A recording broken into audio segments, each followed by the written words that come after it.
Role होता है। तो हमारे साथ बेहद खास मेहमान जुड़ी हुई हैं। दीपशिखा जी हैं, senior editor Economic Times. Deepshikha ji, बहुत बहुत स्वागत है आपका हमारे इस खास शो पर। पहला सवाल यही है कि नीति आयोग ने जो ये 6 सूत्रीय रोड मैप दिया है, कितना बड़ा युगांतकारी बदलाव ये करेगा, खासतौर पे जो मझोले उद्योग हैं उनके लिए आने वाले सालों में? देखिए, सरकार की तरफ से जो एमएसएमई सेक्टर है, इसमें माइक्रो एंटरप्राइजेस भी हैं और छोटे उद्योग भी हैं। जो मझौले उद्योग हैं उनमें बहुत पोटेंशियल होता है, और ये अगर आप देखें कि ये रिपोर्ट भी हाईलाइट कर रही है कि तकरीबन 29% जो है भारत के जीडीपी का ये मझोले उद्योगों से आता है।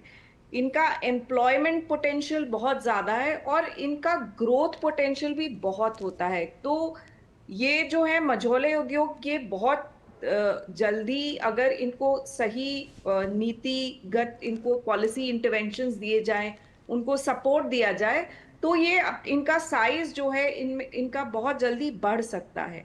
तो सरकार की तरफ से ये नीति आयोग को कहा गया था कि आप इनके लिए क्या क्या किया जा सकता है एक फोकस तरीके से।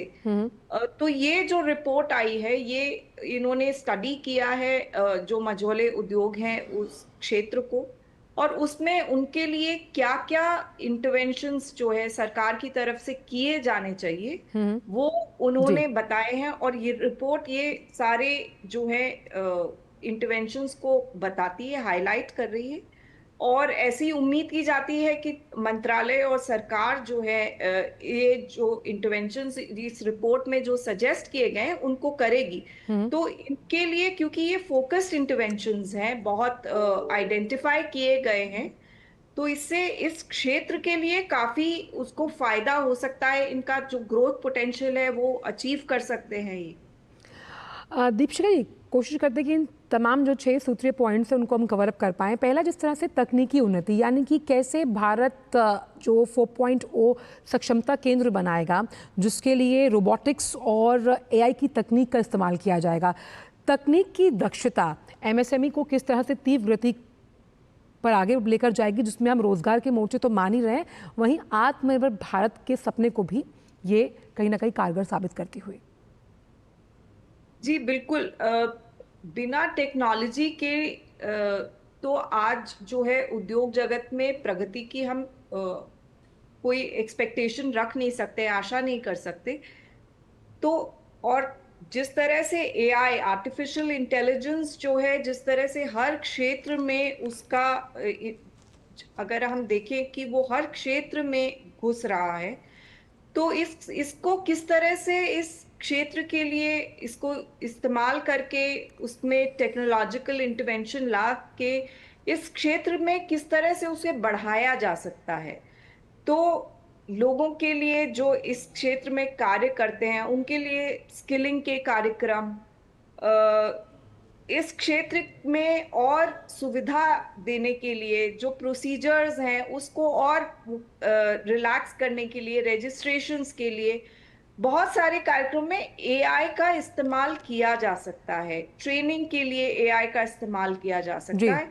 और ये रिपोर्ट जो है यही हाईलाइट करती है कि एक जो है उद्यम पोर्टल जो सरकार ने बनाया था, उसमें एआई को ला करके उसको शामिल करके इसको और एफिशिएंट बनाया जाए, इस क्षेत्र में स्किलिंग को और बढ़ावा दिया जाए, एआई टेक्नोलॉजी को लेकर के और स्किलिंग बढ़ाई जाए। तो इस रिपोर्ट में ये सारी चीजें जो हैं उन्होंने सजेस्ट की हैं।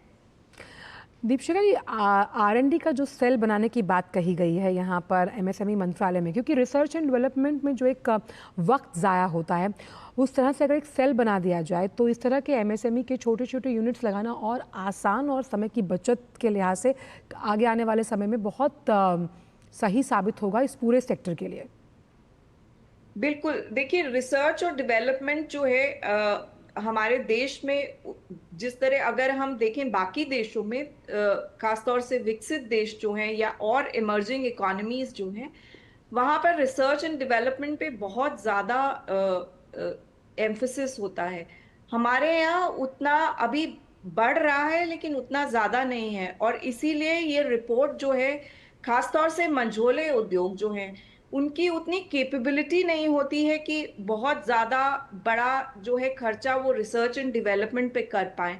तो इस रिपोर्ट में ये सजेस्ट किया जा रहा है कि सरकार जो है अपने मंत्रालय के अंदर ही एक रिसर्च एंड डेवलपमेंट सेल बना ले, जो कि इस क्षेत्र को सपोर्ट करेगा। और आप देखिए कि भारत जो है बहुत सारे ट्रेड एग्रीमेंट्स कर रहा है, जिनमें कुछ जो है विकसित देशों के साथ भी हैं।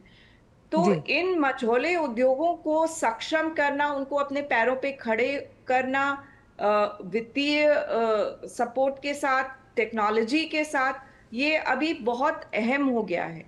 तो और ये इसमें रिपोर्ट जो है बहुत सही समय पर आई है कि जी, उनको ये इंटरवेंशंस जो हैं उनके लिए किए जाएं और उन्हें बढ़ावा दिया जाए। और ख़ास तौर पे इस रिपोर्ट में अगर देखा जाए तो त्रिपुरा और पूर्वोत्तर पर ज़्यादा ध्यान देने की ज़रूरत की गई है, क्योंकि वहाँ पर लघु उद्योग के लिए 90% जो वित्तीय सहायता है वो प्रदान की जाएगी, ताकि जो औद्योगिक पार्क्स हैं उनके साथ ये क्लस्टर्स के जरिए, यानी कि औद्योगिक क्षेत्र और पर्यटन क्लस्टर का जो ये बेजोड़ संगम है, ये पूर्वोत्तर को एक नई दिशा दे सकता है एमएसएमई के लिहाज से।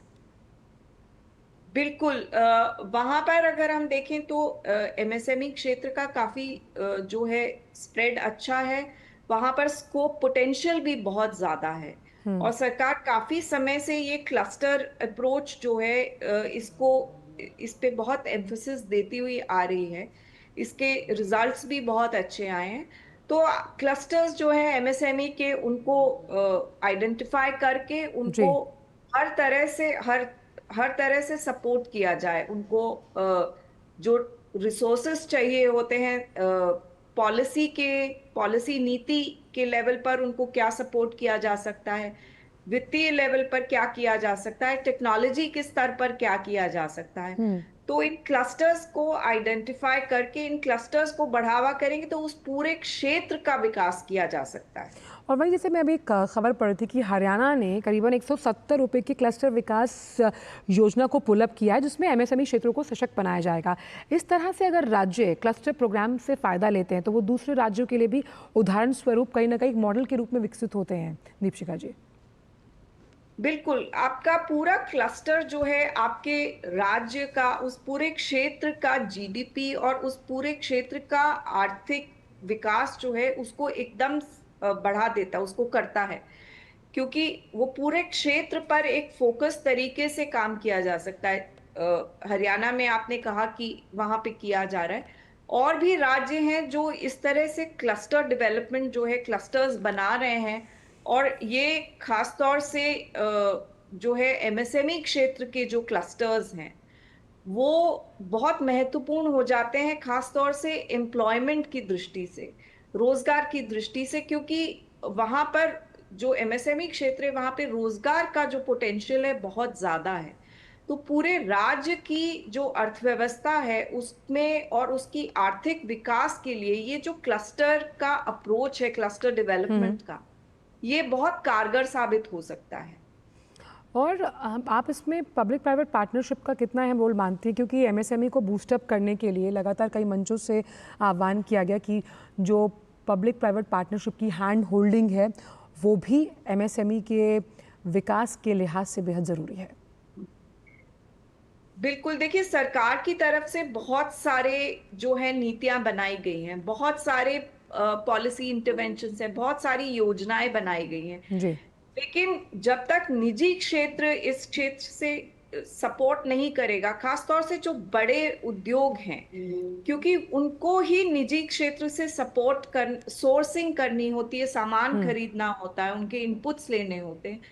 तो वो एक जो बड़े उद्योग हैं और जो छोटे उद्योग हैं, इनमें ये रिलेशनशिप जब तक बहुत मजबूती से नहीं बनेगी, और सरकार की तरफ से इसी दृष्टि से ये प्रयास किए जा रहे हैं कि जो छोटे उद्योग हैं, जो मझोले उद्योग हैं, जो निजी क्षेत्र में काम कर रहे हैं, उनको ये बड़े उद्योगों से किस तरह का सपोर्ट किया जा सकता है। आपने देखा होगा कि कुछ वर्ष पहले सरकार ने जो पेमेंट्स नहीं होते थे, पेमेंट्स में बहुत डिले होता था, इन और उससे ये जो छोटे उद्योग थे उनको बहुत असर आता था। तो सरकार ने अब कॉर्पोरेट अफेयर्स मंत्रालय ने एक फॉर्म बना दिया है जिसमें हर उद्योग को ये देना पड़ता है एक डिक्लेरेशन कि मेरे ऊपर कितनी बकाया राशि है, मझोले उद्योगों का कितना मुझे पेमेंट करना है।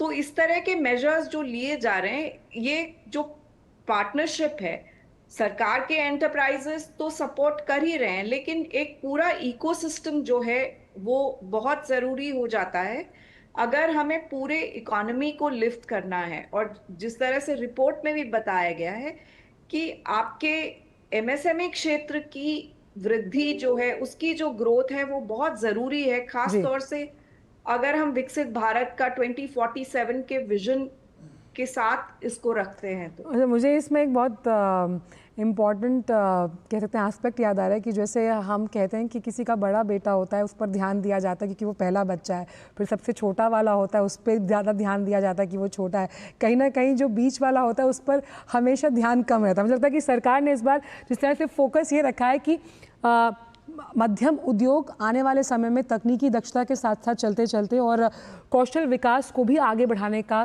काम करेंगे। और जिस तरह से जब हम जीडीपी में ग्रोथ की बात करते हैं तो ऐसे एमएसएमई ग्रोथ का प्रमुख ड्राइवर इंजन है। बहुत बहुत शुक्रिया दीपशिखा जी इन तमाम जानकारियों को इतने रोचक तरीके से हम तक और हमारे दर्शकों तक पहुंचाने के लिए। और वक्त हो चला है कि हम आपसे विदा लें, लेकिन जाने से पहले आपको छोड़ जा रहे हैं कारोबार जगत की कुछ अहम अन्य खबरों के साथ। आप बने रहिए डीडी न्यूज़ के साथ और कल आपसे मुलाकात होगी एक नए फोकस को लेकर। दीजिए इजाज़त, नमस्कार।